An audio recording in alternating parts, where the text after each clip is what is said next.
आज का टॉपिक है लिसनिंग कॉम्प्रिहेंशन। होता क्या है, क्यों इम्पॉर्टेंट है एंड किस एज के बच्चे को किस तरीके से आपको इसको प्रिपेयर कराना चाहिए, ये सब डिस्कस होगा। नमस्ते, मैं हूं पर्णिका, एक प्री स्कूल टीचर और एक सर्टिफाइड फोनिक्स ट्रेनर। मेरे ऑनलाइन इंग्लिश फोनिक्स क्लासेस चलते हैं बच्चों के लिए एंड एडल्ट्स के लिए। वर्कशॉप या आप कह सकते हैं टीचर्स ट्रेनिंग चलता है। डिटेल्स जानने के लिए mummytuber@gmail.com पे ईमेल ड्रॉप करिए। Listening comprehension skills are foundation for communication skills. छोटे बच्चों में लिसनिंग कॉम्प्रिहेंशन स्किल्स कैसे डेवलप करना है ये तो देखेंगे ही। साथ में मैं ये भी बता दूं कि अभी मेरी सेकंड क्लास की बेटी का कुछ ही दिन पहले लिसनिंग कॉम्प्रिहेंशन टेस्ट हुआ था। वहीं से मुझे ये वीडियो बनाने का आइडिया आया एंड क्या हुआ था उसमें, किस तरीके से प्रिपेयर कराना है, ये सब डिस्कस होगा। नाउ फर्स्ट टॉपिक कि छोटे बच्चों का लिसनिंग कॉम्प्रिहेंशन स्किल्स कैसे डेवलप कराने हैं। छोटे बच्चों को एक अच्छा लिसनर बनाने के लिए सबसे पहला काम तो यही करना है कि एक एनवायरनमेंट देना है जिससे बच्चे की एक्टिव लिसनिंग स्किल्स डेवलप हों। बच्चों को स्क्रीन कम से कम दीजिए, उसको रीडिंग हैबिट डालिए एंड जैसे मान लीजिए छोटा है बच्चा, 2 साल 3 साल का बच्चा है और आप उसको इंस्ट्रक्शंस दे रहे हैं, सिंपल सा इंस्ट्रक्शन दिया कि पिकअप दिस टॉय, ये खिलौना उठाओ। उस टाइम पे आपको बच्चों के सिर्फ ये नहीं कि आप स्क्रीन देख रहे बोला कि पिकअप दिस टॉय खिलौना उठाओ, नहीं, आपको बच्चे को आई कांटेक्ट बनाना है, एक पॉजिटिव बॉडी लैंग्वेज खुद की रखनी है एंड तब इंस्ट्रक्शंस देने हैं। एंड इंस्ट्रक्शंस छोटी उम्र से ही बच्चों को इंस्ट्रक्शंस देते टाइम उनके आसपास भी डिस्ट्रैक्शन नहीं होना चाहिए। बच्चों को इंटरैक्टिव एक्टिविटीज़ में एंगेज करिए। आपने वो गेम शायद सुना होगा, साइमन सेज, और उसके बाद इंस्ट्रक्शंस दिए जाते हैं और बच्चों को फॉलो करना होता है। अगर आपको उस गेम के बारे में नहीं पता है और जानना है तो कमेंट सेक्शन में मुझे बताइएगा, मैं एक शॉर्ट वीडियो बना दूंगी उस गेम के ऊपर। जैसे मैंने थोड़ी देर पहले कहा कि बच्चे को रीडिंग की हैबिट डालिए। ऑब्वियसली 2.5-3 साल का बच्चा रीड नहीं कर पाएगा खुद से, तो रीड अलाउड करिए। बच्चे को लेके बैठिए रोज और उसको स्टोरी सुनाइए। बच्चों के साथ रीड अलाउड कैसे करना चाहिए, मतलब कैसे उनको स्टोरी सुनानी चाहिए जिससे वो आपकी तरफ देखें और कम से कम डिस्ट्रैक्ट हों, इस पे एक वीडियो है, थोड़ा पुराना है बट बहुत ही इन्फॉर्मेटिव वीडियो है।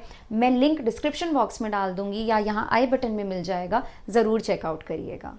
छोटी उम्र से ही उनको सिंपल क्वेश्चंस पूछिए स्टोरी सुनाने के बाद। अब जैसे मान लीजिए आपने लायन एंड द माउस की ही स्टोरी उसको सुनाई, आप उससे पूछिए कि कौन लायन के ऊपर जंप कर रहा था, या what was lion doing, lion क्या कर रहा था, वो सो रहा था, राइट। सिंपल क्वेश्चंस पूछिए, लेकिन पूछिए ज़रूर। नेक्स्ट टिप इज बच्चों को कभी कभी ऑडियो बुक्स या पॉडकास्ट सुनाइए। देखिए, अब आप कहेंगे जब फिजिकल बुक्स है तो ऑडियो बुक्स की क्या ज़रूरत। ऑडियो बुक्स में कुछ सामने दिखता नहीं है, बच्चा सिर्फ सुनता है और उसको फोकस करना पड़ता है कि क्या बोला जा रहा है, क्या आवाज़ आ रही है, तो उसकी लिसनिंग स्किल्स बहुत इंप्रूव होंगी। तो ये तो हो गया कि बच्चों का लिसनिंग कॉम्प्रिहेंशन स्किल्स बचपन से ही आप कैसे डेवलप कर सकते हैं। अब मैं जल्दी से ये डिस्कस करती हूँ कि लिसनिंग कॉम्प्रिहेंशन जो एक टेस्ट लिया गया था मेरी 2nd ग्रेड की बेटी का, उसमें क्या था। पहली बात तो हम पेरेंट्स को व्हाट्सएप ग्रुप पे मैसेज आ गया था कि कोई प्रिपरेशन की रिक्वायरमेंट नहीं है, क्योंकि उन्होंने कुछ पहले से दिया नहीं था कि यही चीज़ बोली जाएगी और बच्चे को आंसर बताना है, फिर तो बहुत ईजी हो जाता। एट रैंडम 7-8 लाइन्स का एक पैसेज बोला गया था एंड मेरी बेटी ने मुझे बताया कि वो एक बेयर पे था, एक बेयर का नाम था, वो बेयर का कलर था, वो बेयर कहाँ रहता है, उसको क्या अच्छा लगता है खाने को एंड उसको खेलने में क्या अच्छा लगता है। तो ये सब चीज़ें बोला गया था इंग्लिश में एंड फिर बच्चे से कुछ क्वेश्चंस पूछे गए थे that what was the colour of the bear या what did it like to do in free time. इसी पे असेस किया गया था, मार्क्स मिले। अगर आपके बच्चे के क्लास में या स्कूल में ये लिसनिंग कॉम्प्रिहेंशन टाइप के टेस्ट नहीं भी होते हैं तो भी मैं आपको एडवाइस करूंगी कि आप घर पे ही 10-15 दिन में एक बार ही क्यों ना सही पर इस तरीके की एक्टिविटी करिए बच्चे के साथ। कोई भी स्टोरी उठा लीजिए, उसको रीड करिए, शुरुआत छोटी स्टोरी से करिए एंड उसके बाद बच्चे से उस पे बेस्ड क्वेश्चंस पूछिए। क्लोज्ड क्वेश्चंस भी पूछ सकते हैं, जैसे फॉर एग्जांपल मैंने पिछला जैसे बताया what was the colour of the bear, या वो क्या खाना अच्छा पसंद करता था, खेलना पसंद करता था। ओपन एंडेड क्वेश्चंस भी ज़रूर पूछिए 1-2 कि ये तो हम सभी पूछते हैं कि what is the moral of the story, क्या सीखा आपने स्टोरी से।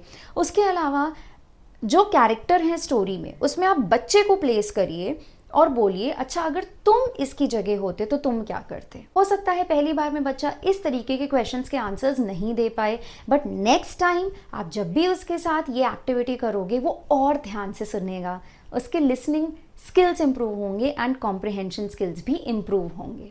अगर आपको आज का वीडियो हेल्पफुल लगा हो और आप चाहते हो कि मैं इस तरीके के अनकॉमन अनकन्वेंशनल टॉपिक्स पे वीडियोस बनाऊं तो प्लीज़ मुझे कमेंट सेक्शन में बताइएगा। देखते रहिए मम्मी ट्यूबर। नमस्ते।